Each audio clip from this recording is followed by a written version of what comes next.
Welcome everybody to the Key Wave Black History Month saga, where we're talking about, like we said last time, just Black History Month, highlighting key figures, or at least people that we consider key figures that don't really get talked about, right, and just shed light on those people. To keep it simple in that way, but socials. I remembered it this time. I remembered. Anyways, follow us on Instagram and Twitter and YouTube, because we actually do a video now at Key Wave Podcast for everything. Instagram will let you know all about, when we drop episodes and just other things that we're doing around social life, stuff like that. Twitter will probably more so updates, as if we missing a week or something like that. YouTube is gonna be all kind of shit. So yes, sir. So be prepared for all of that. So yeah, go ahead and hit us, with a follow and subscribe button, or hit the subscribe button on YouTube. Leave us comments or whatever, and yeah. I'm good, man. Good. Welcome to the Key Wave sagas. Black History Month saga. Yeah. Is in full effect. Like I said before, we just wanted to make sure you guys are getting y'all education, because some of y'all get out of school and just become dumber. So, oh Lord, the accuracy of that statement. but yeah, like I said, that's what we're here to do. Just enlighten y'all a little bit, and your three favorite color folk got to do it for y'all. Yeah, somebody got to do it. Exactly. So, from me, Ave Ooze, Kevin the Sea Cucumber, and Handlegod. Oh God, he has adapted the name. Oh no, we're about to drop some knowledge on y'all. This sound like he's trying to draw something else. You know what? I'm just Jahvel, go ahead and start us off. I can't. All right, so what did we do last week? We did Frederick Douglass. This week I decided to pick Jesse Jackson. So Jesse Jackson was born October 8th, 1941 in Greenville, South Carolina. He graduated at A&T in I think it was 1964 actually. But what he was, he's an activist. He actually followed Dr. Martin Luther King's vision and marched with him in Selma, Alabama. And basically after he died, what he really wanted to do was just continue his legacy and just continue to what MLK was doing. Okay. That's really all he did. I mean, he's still alive. Like I said, he graduated in 1964. You said he marched with Martin? In Selma, Alabama, he marched with him. I thought that was pretty dope. Yeah. And then I guess after that, after he died, he just wanted to continue his legacy. And I guess he got a lot from MLK. Okay. So he just kind of wanted to just continue his legacy and live on what MLK couldn't live on, because obviously, he died. He is still alive. But I don't know currently, where he's staying at, but he is still alive, and he's married and also has a lot of kids. So it's pretty cool. Okay. But that's really all I read on him. Did they mention Robert Freeman on there? Nah, nigga, no Robert Freeman. No Robert. Probably trying to grab that damn Raincoat. No Uncle Ruckus either. Oh, that's crazy. Okay, so Jesse Jackson. Well, I'm gonna go ahead and take it a little more up north. Talk about a guy named Roy Wilkins. Fucking Roy Wilkins. Roy Wilkins. I mean, that's that name alone. He sound like one of them old heads, but he probably drop you with hella facts, hella knowledge. But no, Roy Wilkins was actually a really cool guy. Had learned a little bit about him. He was born August 30th, 1901. Born August 30th, 1901. Like I said, he was from up north. He was from St. Louis, Missouri. He died September 8th, 1981. Some things that he was known for was being a part of the NAACP, and he kind of took over where W.E.B. Du Bois left off when he left the organization in 1934, taking over his spot as the editor of Crisis, and that's the magazine of the NAACP, as well as being at some points being the assistant NAACP secretary. He went to school in Minnesota, graduated from the University of Minnesota in 1923. So before he became, NAACP member, he was a journalist. Okay. For a newspaper in Minnesota. A couple other things that he was known for was being an activist. Okay. He also marched with them in Selma because he participated in the March on Washington in 1963, the Selma to Montgomery marches in 1965, and the March Against Fear in 1966. Damn. So my man was walking. He had some good legs. Nike just do it on his feet. For real though. So he believed in achieving reform by legislative means. Also doing a bunch of testimonies before Congress, congressional hearings with President Kennedy, Johnson, Nixon, Ford, and Carter. Okay. But he strongly opposed militancy in the movement for civil rights and Black Power movement, which, I guess he was more like a pacifist, like peaceful aspect. Like Gandhi. Approach. Maybe not Gandhi, but more like Martin, maybe, even though, I guess you could say Gandhi too, because Martin had influence from Gandhi as well. Yeah. That's always one thing I always remember from doing, like, research on Martin. Like, he definitely read up a lot on Gandhi, and Gandhi was, like, one of his influences going forward. Like I said, he died in 81. He has an autobiography. That's really the only works that you can kind of find of his. And so that's just a little background on Roy Wilkins. Like I said, he was pretty influential, but kind of flew under the radar because, like I said, he wasn't really never like the forefront like a Martin or W.B. Du Bois, but he basically did both what both of them did. Yeah, pretty much. Yeah, he just wasn't as popular. It's kind of like he's second, so you ain't really. Yeah, but he was there and he made an impact. Okay. So, well, I guess going off of that real quick, and from the last episode that we did, or I guess the first episode that we did of the Black History Month, remember how we were talking about IDB Wells? Yeah. And we were talking about how she was basically there whenever, or she was the co-founder of the NAACP and stuff like that. Uh-huh. So going back from that to now, do you think if women, more black women had a say as to what was going on during the civil rights movement, it'd be a little bit different? Oh, of course. How exactly? Not really sure. Right. But I definitely think it would be different. Just for the simple fact that women always just bring like a different point of view to things, just because their minds just be all over the place. They come up with 1,000 different scenarios, so they can take it 1,000 different ways. Right. So I feel like it would have more variety or, viewpoints, if anything, if they had more say so in the civil rights movement. But like I said, that just depends on kind of who was talking and how they wanted to get their point across. Like, were they more, militant, or were they more, laid back and on some Martin shit? So it really, right. As far as what kind of change it would have brought, it just depends on the person. But I do believe that. Yeah.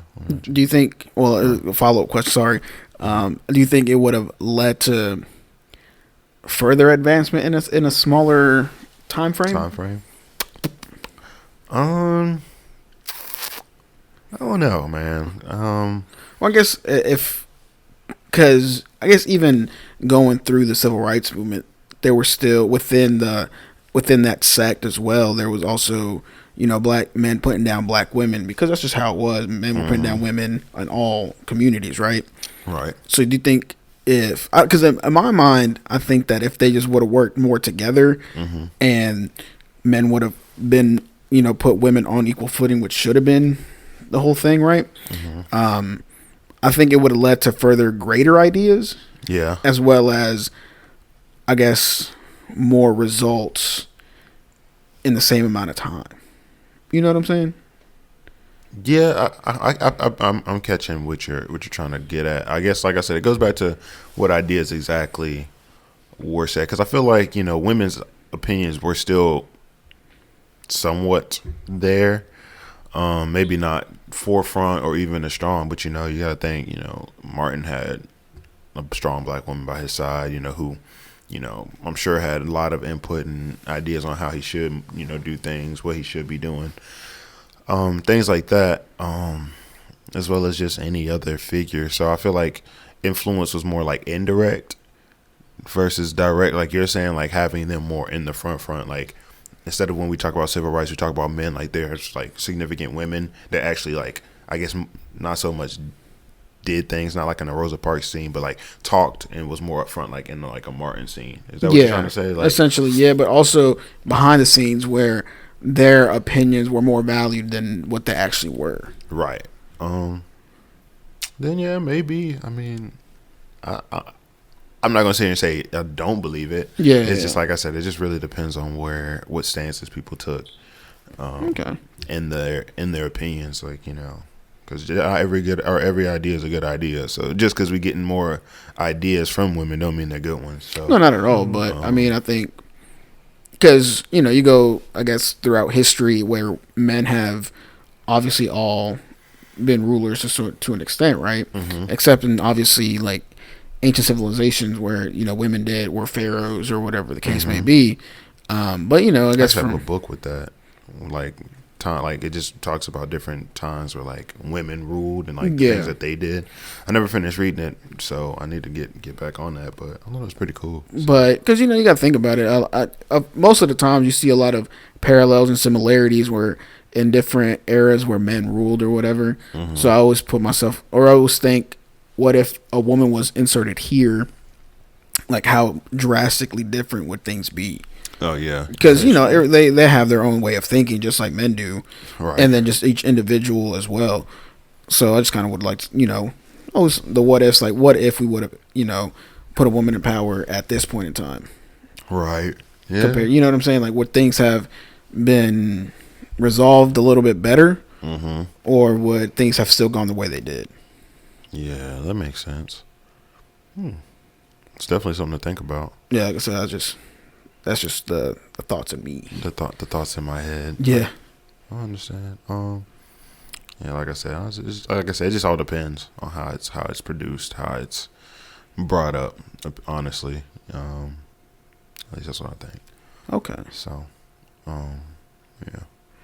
But any thoughts from you? I'm just listening. Nah, y'all good. I'm just listening. I agree with you. Yeah. I feel like, I mean, anything with like a woman involved, just to have a different point of view from a different gender.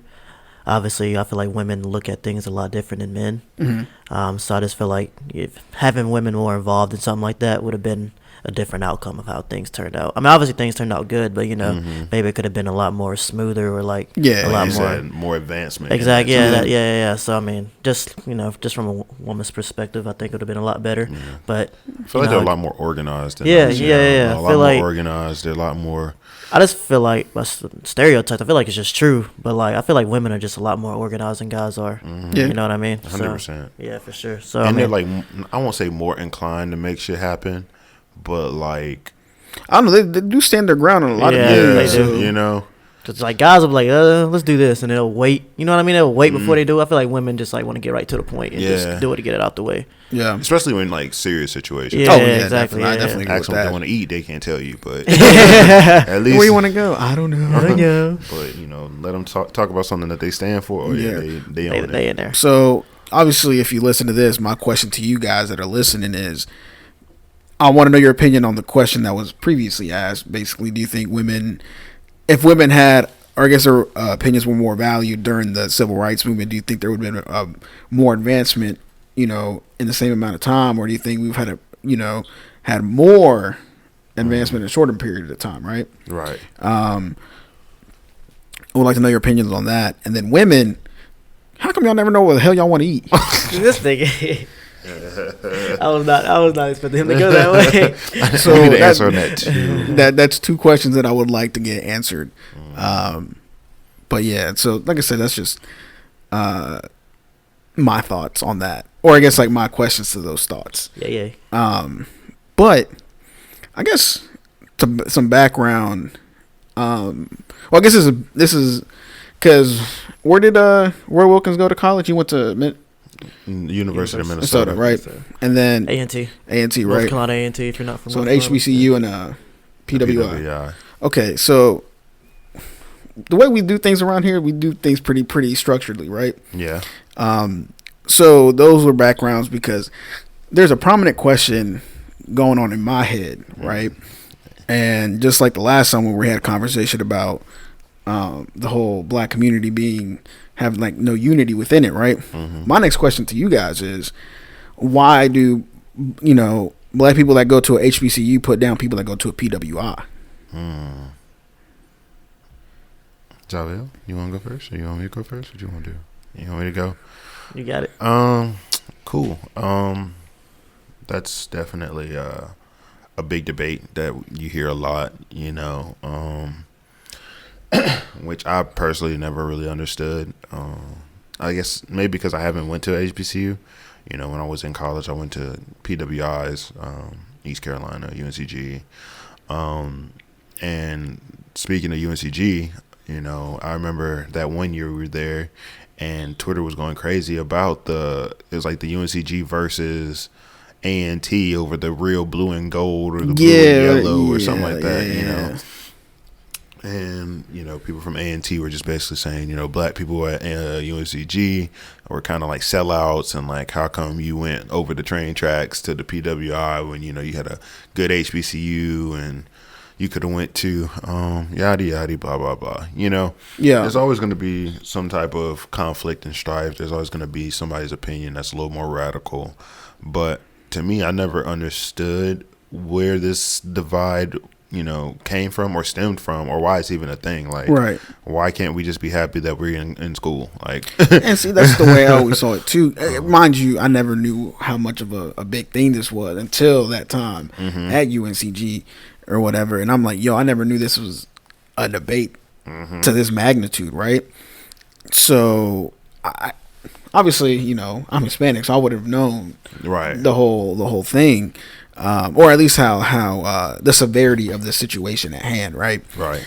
So, and that was my whole thing. So when I saw it, I was like, since that time, I've always been curious as to why that's always been a big issue. Right. Because in my mind, I'm like, it don't matter where the fuck you go to college, just be happy that you're there. You get your degree. And then the fact that your brothers and sisters in the community are also there with you. Right. Whether they're at that same HBCU or at a PW, at the end of the day, everybody's going to get that degree. Right. You're all in the same boat, regardless of where you graduate from. Right? Because at the end of the day, if you get, your bachelor's at UNCG and Jahvel went to, A&T or whatever, and y'all both got the same degree in the same field, be happy for one another. Right. Instead of being like, well, you went there and I went here, so that automatically makes me better than you in terms of in the black community because I actually went to an HBCU where you decided to go with the white man. It's like, bro, we both graduated. Just be happy. Exactly. And I mean, for me personally, like, I guess explaining why I didn't go to HBCU is just that because, like, I've never been the type to be separatist, I guess that's the word I'm looking for. Because it's like, I'm friends with everybody. I got white friends, black friends, Hispanic friends. No real Asian friends, because it's not like Asians in Burlington.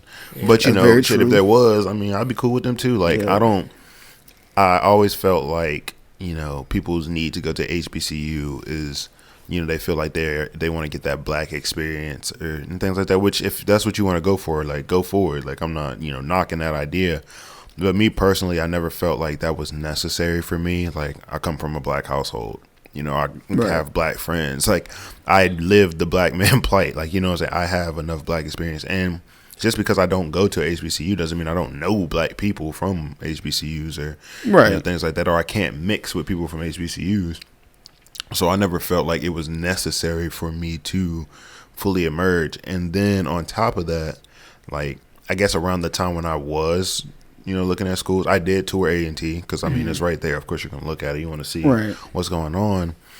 And, looking back at it and, like, knowing people that were going there around that time, like, even now I say this, it seems like maybe, like, to a degree, of course, some black people are still there, for the education. All of them are there for education.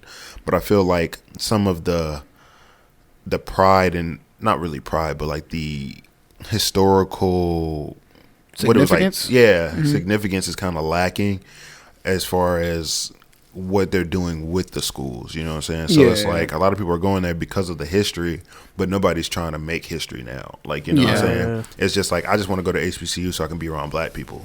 That's cool, But it's like, what are you doing from there? It's like a lot of them, like, I always said this, like, when I was at UNCG, I was looking at some of the fraternities, and I felt like a lot of them, granted, they were doing things, through the fraternity, trying to help the community, but it just seemed more like a popularity contest and a fashion show versus, founded off the foundation that was built, like, back when, like, the Martins were, Alpha and, things like that, where they actually were out in the community making stands, doing things. Like, it was more like, that was like second tone now, and like the overtone is like, oh, I'm an alpha, I'm a Q, like, I'm trying to get all the bitches, like, I'm trying to style Instagram, showing your letters, like, which is cool. Like, be proud of your sorority or fraternity or even your HBCU, but it's deeper than just showing off on Instagram that you're there or that you're in this organization. It's about actually being in the community. Like, where's your stand there? That's what these things were essentially made for. HBCUs, that was for black people to come together, get an education, get trades, get things like that, so that they can go out into the community and be a benefit to the black community, right? So that they could have representation, they could have a platform, because obviously the white schools weren't letting us in. White man wasn't hiring, so it was like that was their way to come together and make their own. Now it's just like we go to HBCU just to still go out and do some shit for another white person. Like, you know what I'm saying? Well, going off of that, because I think I mentioned this at that conversation we had at the party, where, people are proud to go to HBCUs, but then they pledge Greek. Oh, yeah.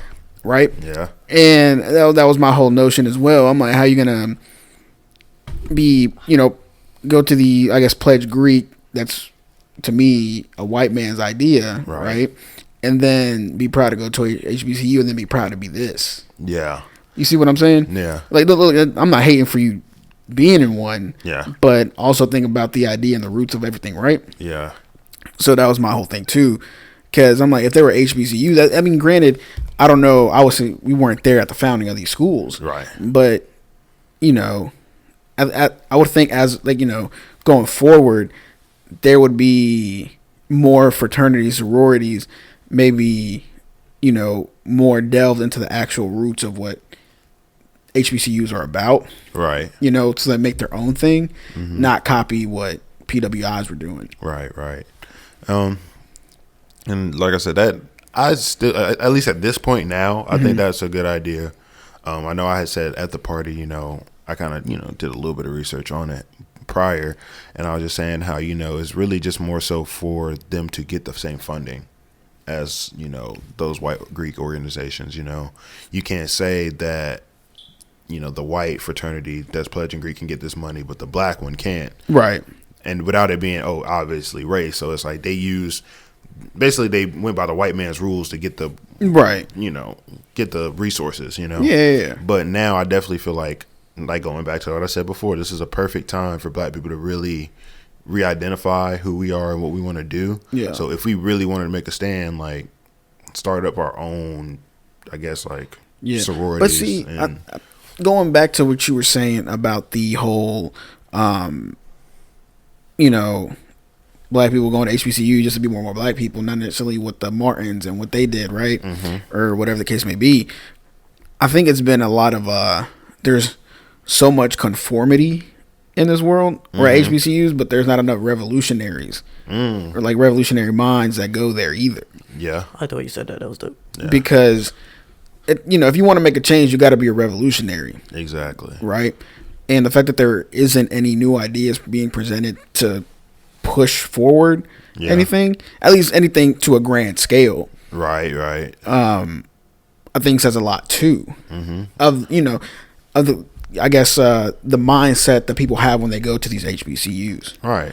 Because for me, if I was going to something like that, I would want to further develop that community and trying to, be the main school to be like, oh, these people that are going here are pushing forth ideas that have never been thought of or that have been thought of before. And they're actually making a statement to try and push it through. Yeah. Instead of just being like, for me, just being like, oh, I just went there because there's a bunch of Latinos. Right. You know what I'm saying? And that's what I was saying. Like, it's like, going back to your whole revolutionary point, it's like, okay, going to HBCU was, essentially breeding revolutionaries. You know what I'm saying? Creating idea, or giving you a cultural background, giving you some identity, and then making you want to be that revolutionary, push something forward, have a purpose, stand by it, and move behind it, knowing that you have a collective of your people behind you, And now, like I said, they kind of just that's on the back burn. Like, I'm not saying that anybody at the HBCU doesn't have that, because I don't who knows what they're cooking up now. Who knows exactly. To push it forward later, but it's just like, I'm still waiting on it. Like, you can't be saying, dang, you kind of sold out. You went to a PWI, but what are you doing for black people just because you went to that HBCU? Besides be around other black people. Exactly. That's cool. But I can still, there's black people at PWIs, and there, a lot of PWIs are low key becoming HBCUs. Yeah. And if you look at it, like I always said, UNCG was definitely becoming more black. Yeah. But see, that goes back to the whole mindset where people think just because you got a stamp, it means it's certified. Right. And that's not the case. A title don't mean shit. Exactly. Some people in relationships don't look like it if you get under the inside. I'm gonna hold my tongue on that one. But Happy Valentine's Day, y'all. Hey, if you're getting your back broke right now, hey, shouts out to you. But so shouts out to you, I guess. But yeah, no, I'm just saying, man. It's just, I don't think, because I guess while we're thinking about or going back through all this, I hate you guys. It's making me laugh right now. I think the whole like HBCU versus PWI goes back to the whole like segregation mindset. Mm-hmm. Where one thinks they're better than the other just because they're in one institution over the other. Right. Inferiority complex. Yeah, which is how racism got bred. Right. Obviously, this isn't like not a sense of racism, but you were saying a sense of superiority. Mm-hmm. And at that point, if you have that sense of superiority within one culture, or one demographic, it breeds racism within that, right? Right. So if you're trying to, because I guess it's very contradictory in the black community in that sense, where it's like they want to push forth these movements to get equality, but then you're trying to have inequality within that community because you're trying to put those different barriers just because for example, just because I went to an HBCU, I'm better at you than at being black than you are. Right. You ain't as black as me. Exactly. You ain't as black as I went to Howard. Exactly. So why push forth that sense of inequality and be trying to be equal as well? Yeah. That's just a backwards mind of thinking and very poor, I guess what I want to say, a poor mindset to try and push forth your community or bring it up. Because it's like, you got to think about how many black people go to PWIs. It's a lot. Yeah. You know what I'm saying? And so you're saying because you went there, you ain't black enough, or you bashing us or putting us down. It's like, bro, we all fighting for the same fight. Yeah, exactly. And that's the thing. No matter, like I was saying, it doesn't matter where you go. You should just be happy that you're striving for the same education, the same aspirations, right? And build each other up. Not try to say that your degree's better than the other person's because his was from UNCG's and mine was from A&T or whatever the case may be. It's kind of like when people try to knock how you get your money. Like, okay, he hustled out the streets, but you went to you did it the corporate way. Yeah. Two different hustles, but the same the same goal was the same. Like, we trying to make money, provide for our family. Yeah. And move on, do better. So like, why are you knocking ABC for doing his differently or getting it differently? Like, the goal's still the same. Right, because it all comes down to the resources you're provided. Right. If there's a lack of resources in your city, then you're the only one. There's a couple ways you can do things. You got to hustle, flip bricks, or flip hoes. Right. Right. Or if you're from a very well off community, what resource you got? Better job opportunities. So you can make yours in a very legal way compared to the illegal way where it's a little bit more difficult to get out of. Right. But at the end of the day, you gotta do what you gotta do. You gotta do what you gotta do to survive. Yeah. So nobody's sitting on their ass no more. Like, you gotta move, go get it. Exactly. So I just the same mindset. If an HBCU is the only way you can get into college, because they'll do whatever the case may be. Cool. I respect you going there too. if I was going to a PWI, right? Oh, you got in because of that? That's dope. I would have done the same thing. You know what I'm saying? Like, don't be like, well, you should just pay, got out loans and so you could have gone. You know what I'm saying? Yeah. So, I don't know. That's just my mindset. Okay. And I mean, it makes sense. Like I said, for me, I've always said the same thing. Like, just, it doesn't matter, guys. Like, the end of the day, like, we all should be trying to push culture forward.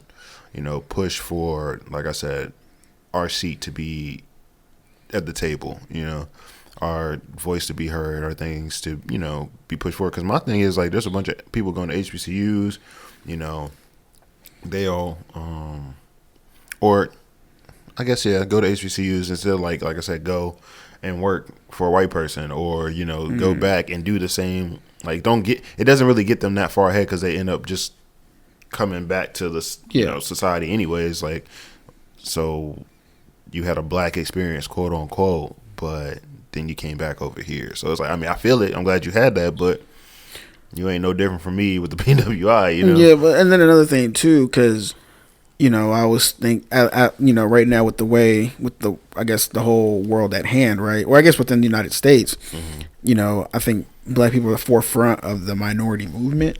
Yeah, you know what I'm saying? Because there's so many illegal Hispanics that we can't, they can't really do much. Yeah, yeah. You know what I'm saying?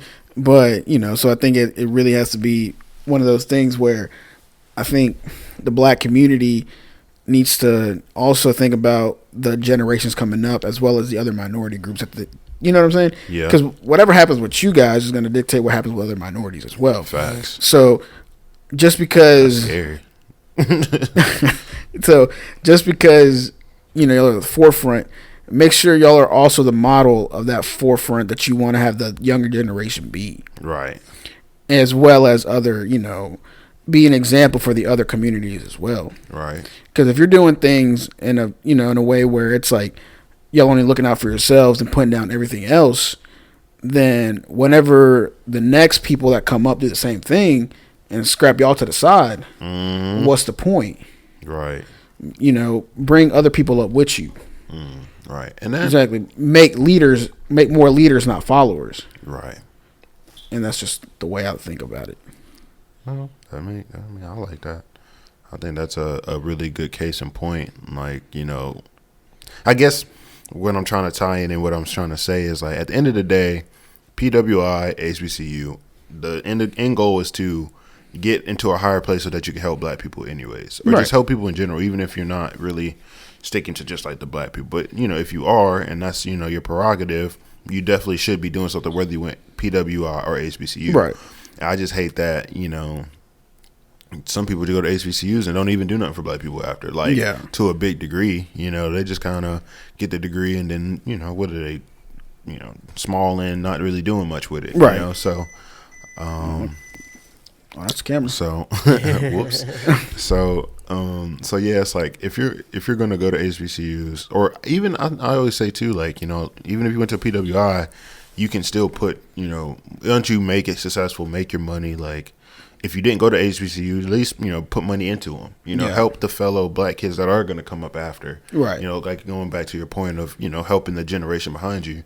Put money into a HBCU that you ain't go to just because you want to see something come out of it. Right. It's not all about direct interaction. Like, you can do things around it. Definitely. And I don't think there's ever an excuse for you not to be able to get back. Exactly. Obviously, if you don't got it like that, that's obviously like the main exemption from that. But everything else, man, I just don't think I don't see why there isn't a way that you can get back to the community that you were a part of. You know what I'm saying? Yeah. Or that you are a part of. So, just food for thought at that point. Yeah. For real. But you got anything to say? I'm just listening now. Y'all good, bro? I was in it. Nah, y'all straight. I was just listening. Y'all good. Any last minute things you want to say, kid? I like both of y'all's little discussion. I was just not really. I mean, like I said, the whole PWI versus HBCU thing has just always been weird to me.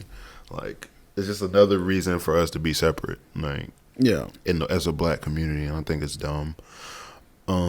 Especially like I said, right now, it's a time where we really need to come together. We can really make something happen. if we came together, you know. So a lot of things going on that we kind of sweep under the rug and we don't even really take serious. But, you know, I feel like we put effort and emphasis on things that don't really matter. You know? I can see that. Like a whole bunch of stuff, and I'll probably bring that up in another episode. Yeah, moving forward, but yeah, it's just that a lot of things that we don't put on the forefront we need to, and vice versa, and that's one of them. Like, we don't need to be worried about where you go to school. That's like worrying about where you grew up. Like, it don't matter where you grew up. Like, as long as when you come up, you do something. Like, right, and I completely agree with that. And this episode obviously proves that we have somebody who went to HBCU, we have somebody who went to a PWI. Shoot, the dude from the PWI ended up becoming part of the NAACP. So you really gonna say because he was at PWI, he wasn't black enough? Yeah, So I don't know. Again, guys, food for thought. Let us know your opinions on what you think, or I guess what do you think the root of the debate stemmed from, or what your take is on the whole thing.